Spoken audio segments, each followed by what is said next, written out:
Morning sir. बैठिए Saurabh ji. Thank you sir.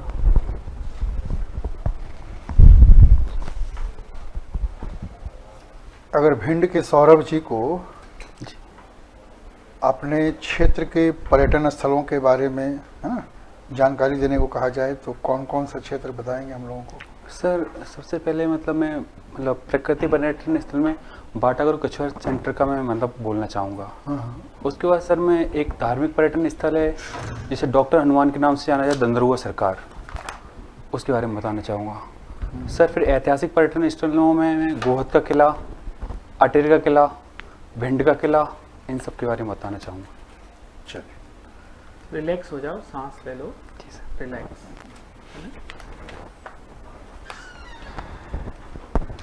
Saurabh ji, आपका जन्म जो है 12 जुलाई 1997 को हुआ। सॉरी, 12 सितंबर। सितंबर को? अच्छा जी सर। हाँ, 12 सितंबर को हुआ है।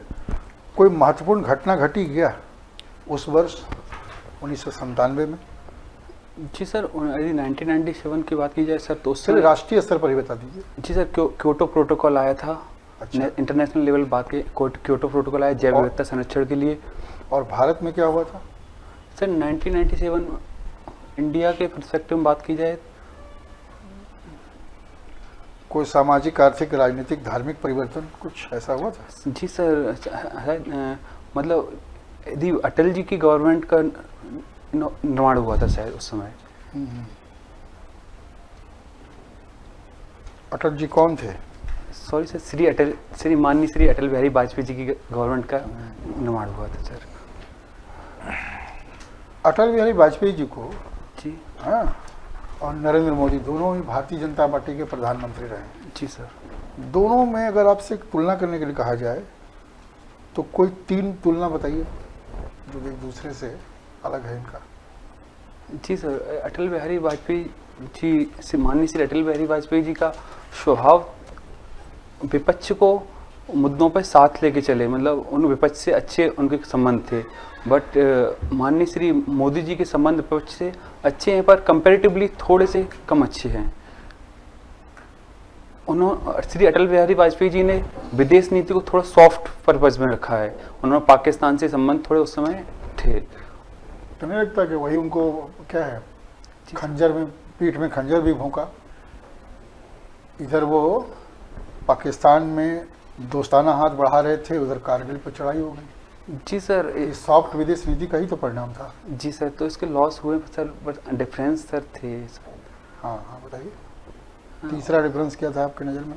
सर अटल बिहारी वाजपेयी जी इससे पहले मुख्यमंत्री नहीं रहे कभी भी, और मोदी जी प्रधानमंत्री बनने से पहले गुजरात के मुख्यमंत्री रहे। चलिए बढ़िया। अच्छा ये बताइए, अभी रूस और यूक्रेन के बीच जी सर, है ना गंभीर युद्ध छिड़ा हुआ है जी और उठापटक की स्थिति जारी है। कभी वो दावा करता कि हमने आपके इस इलाके को जीत लिया, वो कहता कि नहीं हमने फिर से उसको है ना आपसे मुक्त करा दिया। जी। और इसी रस्साकसी में पूरा दुनिया जो है, यानी पूरी दुनिया तीसरे विश्व युद्ध के कगार पर खड़ा है। जी आप इस युद्ध को भारत के संदर्भ में कैसे देखते हैं?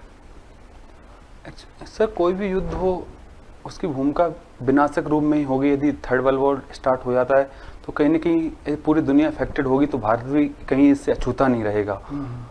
बट वर्तमान में यदि भारत दोनों से किसी का फेवर नहीं कर रहा है, तो इस समय रूस के कहीं के दोस्ताना संबंध है तो वो कहीं ना कहीं गहराए हुए हैं। और जो संबंध तो यूक्रेन से भी अच्छे हैं भारत के। सर रूस से पुराने संबंध हैं, यूक्रेन से भी अच्छे हैं, कंपैरेटिवली रूस से ज़्यादा अच्छे हैं सर। बहुत पुराने संबंध हैं, इंदिरा गांधी जी के टाइम से हमारे संबंध चले आ रहे हैं। और उससे आपको लगता है कि वर्तमान राजनीति में, माने वैश्विक राजनीति में अस्थायी दोस्त और दुश्मन है किसी के कोई? जी सर, स्थायी केवल बिजनेस रहता है, पर बिजनेस यानी लाभ, प्रॉफिट स्थायी रहता है सर। हाँ। स्थायी दोस्त तो दुश्मन कोई नहीं रहते, पर फिर भी सर वैश्विक संदर्भ थोड़ा से पक्ष किसी का झुकाव तो थोड़ा सा रहता है सर। अच्छा। जैसे वर्तमान में रूस का, भारत का, इजराइल, ये कंट्री थोड़ा सा झुकाव है। चलिए सौरभ जी ये बताइए, अगर आपको यूक्रेन के राष्ट्रपति जेलेंस्की की जगह पर आपको रखा जाए, जी मान लीजिए कुछ देर के लिए आप ही बन गए वहाँ के राष्ट्रपति, क्या वर्तमान में जो उनका निर्णय था वही निर्णय आपका होता? जी सर, किसी भी देश का राष्ट्रपति या कोई भी सैनिक, कोई भी पर्सन हो, उसका निर्णय यही रहेगा कि वो अपने देश के लिए अपना सब कुछ न्यौछावर कर दे। यही जेलेंस्की जी निर्णय ले रहे हैं, वो अपने देश के लिए मतलब अपने देश के लिए तो निर्णय ले रहे हैं, लेकिन पूरे देश की क्या स्थिति बना दी है? आपको लगता है आने वाले 50 साल में यूक्रेन फिर से वैश्विक पटल पर खड़ा हो पाएगा? एक्चुअली सर इसका तो किसी भी शहर का चित्र उठा लीजिए, सिर्फ वहाँ श्मशान बना हुआ है। जी सर, इसका तो उस अर्थव्यवस्था का बहुत ज़्यादा लॉस तो हुआ है। कैसा स्वाभिमान? जब आप रहेंगे ही नहीं, जब व्यक्ति ही नहीं रहेगा, तो किसका स्वाभिमान? कौन सा राष्ट्र? जी सर, यहाँ पर सॉफ्ट नीति जेलेंस्की जी को भी थोड़ा अपनानी चाहिए, अप्रोच कर सकते हैं सर उसका भी। चलिए, आपकी रुचि है पर्यटन स्थलों का भ्रमण करना। जी सर। आपने बता ही दिया है कौन कौन सा पर्यटन स्थल हम लोगों को बताएंगे। अपने मध्य प्रदेश को छोड़ करके जी भारत के दूसरे पर्यटन स्थलों में गए आप कभी? जी सर, मैंने आगरा का ताजमहल और जयपुर में नाहरगढ़ फोर्ट को देखा है, और जयपुर का मतलब सवाई माधव जो सिंह ने जो चलो कोई बात नहीं, थैंक यू। हवा महल सर, उसको भी देखा है। सौरभ जी, आप भिंड से हैं, जी। है ना? भिंड का एक जिला एक उत्पाद क्या है? बाजरा। बाजरा, है ना? बाजरा के लिए और मोटे अनाजों के लिए एक शब्द इस्तेमाल किया जा रहा है, श्री अन्न, है ना? श्री अन्न। श्री अन्न से क्या तात्पर्य है? सर मोटे अनाजों से मतलब जो मोटे अनाज ज्वार बाजरा मक्का, इन सबको मतलब इकट्ठे रूप में श्री अन्न का नाम दिया गया है। जैसे अभी लहरी बाई जी का नाम आया, जिन्होंने उसको 150 मोटे अन्न को संरक्षण प्रदान कर रहे हैं। मिलेट वुमेन, है ना? मिलेट वुमेन के नाम से। हाँ, इनके बारे में बताइए, कहाँ की हैं, क्या किया इन्होंने? सर श्रीमती लहरी बाई जी बेसिकली डिंडोरी से बिलोंग करती हैं। हाँ। और जिन्हें अभी प्रधानमंत्री जी ने मिलेट वुमेन का मतलब सम्मान मिलेट वुमेन का सम्मान दिया, है ना? जी। और अंतर्राष्ट्रीय स्तर पर श्री अन्न को लेकर के क्या रिस्पॉन्स आ रहा है? अंतर्राष्ट्रीय स्तर पर सर वर्ष 2023 को है ना बाजरा वर्ष के रूप में घोषित किया गया। Year of millets. जी। भिंड में एक औद्योगिक क्षेत्र है मालनपुर। जी सर। मालनपुर में ऐसी क्या समस्याएं हैं कि सब कुछ होने के बावजूद वो उतनी तरीके से डेवलप नहीं हो पाया जो ग्रोथ पीथमपुर को मिली, जी तो सर। मालनपुर को नहीं मिल पाई? क्या कारण है इसका? एक सर वहाँ पे मतलब जैसे कोई भी किसी भी इंडस्ट्री के लिए बेसिक रिक्वायरमेंट रहती है कच्चे मालों का, मतलब वहाँ पे अवेलेबल होना चाहिए। जैसे कोई कोयला चूना पत्थर और भी सब चीज़ रॉ मटेरियल अवेलेबल होना चाहिए। तो कहीं ना कहीं मध्य भारत क्षेत्र में रॉ मटेरियल की और चूना पत्थर कोयला जैसे ऊर्जा संसाधनों की कहीं कमी है। और दूसरा सर चूँकि मालनपुर चूँकि भिंड मुरैना ग्वालियर तीनों की एक बाउंड्री एरिया पे मान सकते हैं उसको, तो भिंड मुरैना कहीं ना कहीं थोड़ा अनएजुकेटेड स्तर, थोड़े से स्तर पर अनएजुकेटेड है। तो एक सर स्किल्ड लेबर की भी प्रॉब्लम सर, वहाँ पे स्किल्ड लेबर उनको अवेलेबल नहीं हो पाती है। तीसरा सर इन पर्टिकुलर क्षेत्रों में मतलब थोड़ा बिजनेस के लिए स्थानीय लोगों का मतलब इंडस्ट्री में योगदान नहीं है। स्थानीय लोग बड़े स्तर पर उद्योगों को स्थापित नहीं कर पाए। जैसे यदि कंपेरेटिवली बात की जाए पीथमपुर में, तो जो बड़े बड़े धनाढ़ लोग इंदौर से संबंध रखते हैं, उन्होंने कहीं ना कहीं अपनी कंपनियों का वहाँ पे स्थापित किया है पीथमपुर में। तो इस तरह ये समस्याएं डेवलप है। नहीं, स्थानीय वाली बात तो समझ में नहीं आई मुझे। देखिए, जमशेदजी टाटा ने कहाँ जा कर के टिस्को खोली थी, आज कितनी बड़ी संस्था बन गई है ना? जी सर। तो सभी बातें गलत हैं आपकी। हाँ, चलिए कोई बात नहीं, इसको फिर से तैयार कीजिएगा, है ना? भिंड का इंदौर से क्या संबंध है? सर माननीय श्री दौलत राव जी सिंधिया जो थे, हाँ। उनकी समाधि भिंड के आलमपुर में बनी हुई है। दौलत राव सिंधिया की समाधि? श्री मल्हारा सॉरी सर मल्हारराव जी होलकर। मल्हार राव जी उनका? जी सर। सिंधिया राजवंश से प्रभावित हैं आप, है ना? जी सर, ऐसा नहीं, बस पास में है सर, थोड़ा अच्छा। पास में जैसे ग्वालियर अक्सर आना जाना होता है सर, तो हाँ। कहीं ना कहीं स्टैचू यूनिवर्सिटी थोड़ा नाम दिख जाते हैं सर थोड़ा सा। अच्छा, मल्हार राव होलकर जी की समाधि? जी सर। किसने बनवाई थी? राजमाता श्री अहिल्याबाई जी होलकर। अहिल्या माता ने बनवाई थी ना? महाराष्ट्र के एक शहर का नाम अहिल्या माता के नाम पर रख दिया गया है। Sorry sir. चलिए, अमृत धरोहर क्या है? अमृत धरोहर सर, इस समय आज़ादी का अमृत महोत्सव मनाया जा रहा है। हाँ। तो जो अपने ऐतिहासिक स्थल हैं उनको संरक्षण प्रदान करने के लिए शायद अमृत धरोहर जैसा कार्यक्रम चलाया जा रहा है। अच्छा, और मिस्टी प्रोजेक्ट क्या है? मिस्टी प्रोजेक्ट सर जो समुद्र किनारे जो पाई जाती वनस्पति पाई जाती है ना, उसके संरक्षण के लिए मिस्टी आया है। समुद्र के किनारे? जी सर। कौन सी वनस्पति मिलती हो? चलिए, आपकी हॉबी क्या है भाई दुबे जी? सर पर्यटक स्थलों का भ्रमण करना। पर्यटक स्थलों का भ्रमण करना। तो एक बात बताइए, पर्यटन की दृष्टि से मध्य प्रदेश इतना पिछड़ा हुआ क्यों है, जबकि पर्यटन की असीम संभावनाएं हैं यहाँ पर, जी सर। उसके बावजूद स्थिति खराब है? सर मध्य प्रदेश में पर्यटन से संबंधित बहुत सारी समस्याएं हैं, जैसे सर कहीं ना कहीं प्राइवेट पब्लिक पार्टनरशिप का योगदान अभी थोड़ा सा कम है। दूसरा सर यहाँ पे मतलब आए दिन सुरक्षा की थोड़ी कमी है, कि आए दिन कहीं ना कहीं जैसे डैम के किनारे लोग कहीं घूमने जाते हैं तो कहीं ना कहीं दुर्घटनाग्रस्त हो जाते हैं। तीसरा सर पर्यटक स्थलों में घूमने जाते हैं तो आवास, बेसिक सुविधाएं, आवास, वाटर जैसी समस्याएं, उनके रहने के लिए और परिवहन की समस्या थोड़ी कम है। चौथा सर यहाँ पे मतलब एयर कनेक्टिविटी, केवल 2 अंतर्राष्ट्रीय स्थल के एयरपोर्ट हैं और नेशनल स्तर पर भी 2 अच्छे से 3 हैं वैसे, तो अच्छे से 2 वर्किंग प्रोग्रेस में है, तो एयर कनेक्टिविटी थोड़ी सर कम है। ये सब समस्या है। बेटा ये बताओ, मिस्टर ओके एक नाम चल रहा है आपके यहाँ, है ना? किसी प्रकार का कोई वायरस है, क्या है, एक नाम चल रहा है इस समय 1-2 दिन से चर्चा में। स्पाईवेयर को जानते हो ना? सर स्पाईवेयर तो सुना है, पर तो एक स्पाईवेयर है मिस्टर ओके नाम से, जी क्या है ये? सॉरी सर इसके बारे में आइडिया नहीं, पर स्पाईवेयर के बारे में तो आइडिया, पर मिस्टर ओके किस टाइप का स्पाईवेयर है? स्पाईवेयर क्या होता है? सर एक तरह कंप्यूटर वायरस है जो अपनी कॉपी को डेवलप करता जाता है और कंप्यूटर की स्पीड को कम कर देता है। इससे क्या नुकसान हो रहा है? भारत सरकार इससे अभी थोड़ा भयभीत है। मिस्टर ओके के रूप में आई है ये आया है ये स्पाईवेयर। जी भारत सरकार डरी हुई है इससे। सर कोई भी स्पाईवेयर है हमारे पर्सनल डाटा को लॉस कर सकता है, और स्पाईवेयर के कुछ टाइप्स रहते हैं जो हमारे पर्सनल डाटा को एक कंप्यूटर, एक डिवाइस से दूसरी डिवाइस में ट्रांसफर कुछ लोग कहते हैं कि गूगल प्ले स्टोर से आ जाता है ये। गूगल प्ले स्टोर इसका स्रोत है, क्या आप सही मानते हैं? एक्चुअली सर वर्तमान में यदि ऐसा मतलब ऑथेंटिकेट हो चुका है तो मैं दावा नहीं कर सकता, बट सर वर्तमान में गूगल एक बहुत अच्छा प्ले स्टोर, हाँ गूगल प्ले स्टोर है ना, बहुत अच्छा एक मतलब प्लेटफॉर्म है किसी ऐप को इंस्टॉल करने के लिए, जो कहीं ना कहीं बता रहे हैं कि 105 के लगभग ऐप जो वहां से डाउनलोड किए हैं ना किसी ने अपने मोबाइल में, तो वो आ गया है, वो एंट्री हो गई उससे। सर यदि ऐसा है तो हमारे जो आईटी एक्ट 2008 है उसके 2008 का है जी, यदि उसके थ्रू यदि ये बात प्रूफ होती है तो सर ऐसा जरूर पॉसिबल होगा, तो हम सरकार उसके अगेंस्ट निर्णय लेगी कुछ ना कुछ। चलिए, एंड्रॉयड फ़ोन क्या होते हैं, इनके फीचर्स के बारे में बताइए।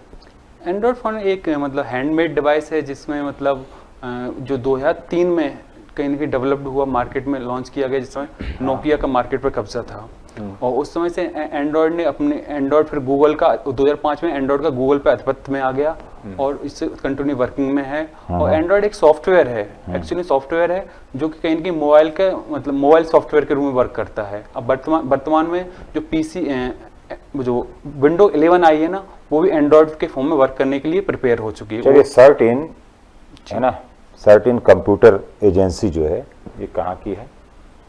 सर्टिन सर इंडिया की है। इंडिया की है। इसका क्या रोल रहता है, क्या काम करती है? 2004 में आई थी। क्या काम करती है सर?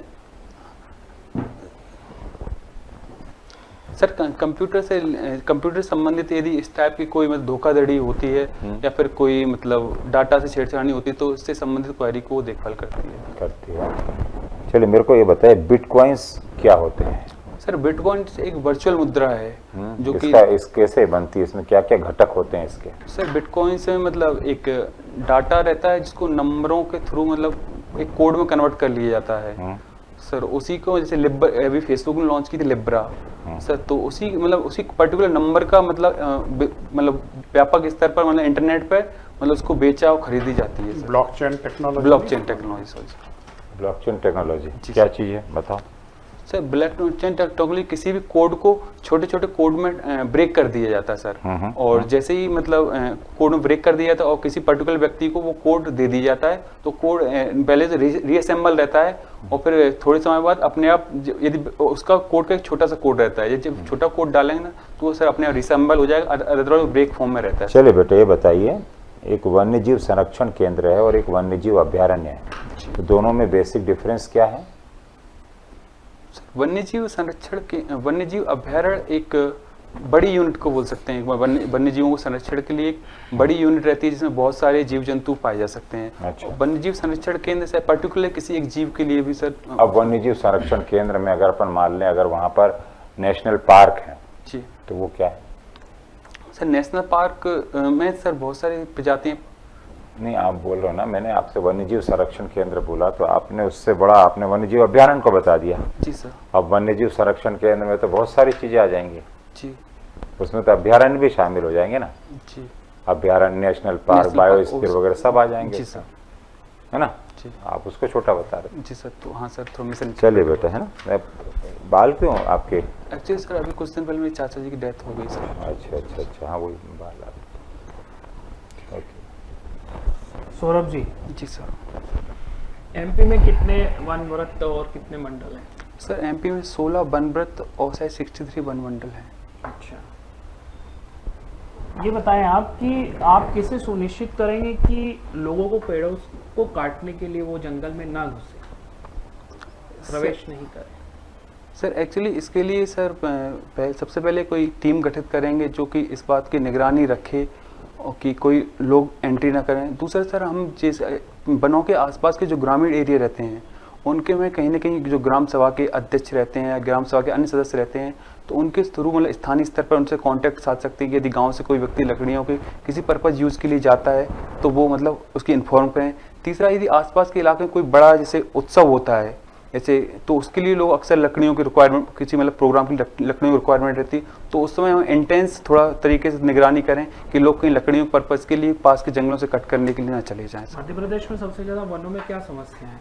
सर यदि मैं मध्य भारत क्षेत्र की बात करूं तो सर वनों में मतलब मिट्टी कटाव की बहुत बड़ी समस्या है। और दूसरा सर अपने यहाँ के वनों में है ना से कहीं न कहीं मतलब बारिश कम होती है तो अपने एक तरीके से मतलब सदाबहार वन नहीं पाए जाते हैं। उष्णकटिबंधीय कटीले वनों की प्रमुखता ज़्यादा पाई जाती है। एक रेंजर के रूप में आप वनों से संबंधित क्या परिवर्तन लाना चाहेंगे?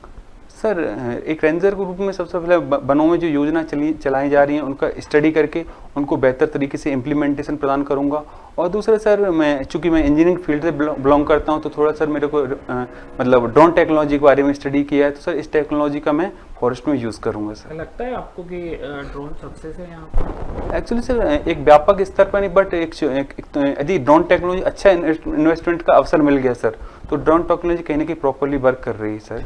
यदि करंट में बात की है सर कहीं ना कहीं सीमाओं की निगरानी के लिए हम ड्रोन का यूज़ करते हैं सर। तो ड्रोन कुछ ऐसे हैं जो कि 1 किलोमीटर से 100 किलोमीटर की रेंज को कवर अप कर सकते हैं। यदि इस टाइप की ड्रोन टेक्नोलॉजी फॉरेस्ट डिपार्टमेंट में मिलती है सर तो निश्चित ही।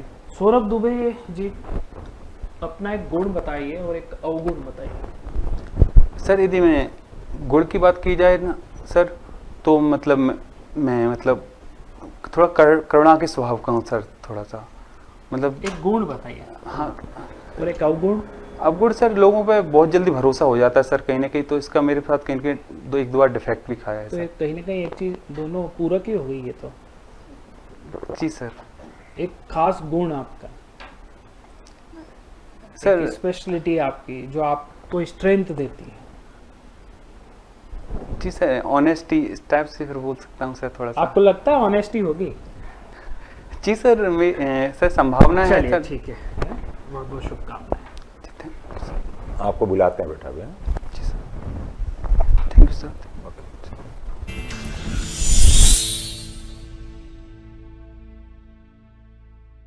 281 है ना, 2 होता है ना सर। जी। तो अगर मान लीजिए वो 1 हो तो क्या करेगा? सर 1 ही होता है सर।